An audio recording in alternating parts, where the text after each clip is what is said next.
সূরা। আপনার মন খারাপ হলে আপনি এই সূরাটা পড়বেন, আপনার মন ভালো হয়ে যাবে।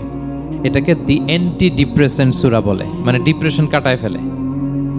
আমাদের এরকম অনেক সময় হয় না যে হতাশ, দেয়ালে পিঠ ঠেকে গেছে, কোনো বের হওয়ার রাস্তা নাই, কই যাব, কোথাও সফলতা নাই, সবাই আমাকে ভুল বুঝতেছে, এরকম মাঝে মাঝে হয় না? আমাদের সবার লাইফে আপস অ্যান্ড ডাউনস আছে। আপনি যখন ভারাক্রান্ত হবেন, কষ্টে থাকবেন, এই সূরাটা পড়বেন, দেখবেন যে আপনার ডিপ্রেশন দূর হয়ে গেছে। তো আল্লাহর হাবিব সাল্লাল্লাহু আলাইহি ওয়াসাল্লাম যখন এরকম ভারাক্রান্ত ছিলেন, চিন্তিত ছিলেন, তখন আল্লাহর হাবিব সাল্লাল্লাহু আলাইহি সাল্লামকে চিন্তামুক্ত করবার জন্য আল্লাহ তাআলা এই চমৎকার সূরাটি নাজিল করেছেন।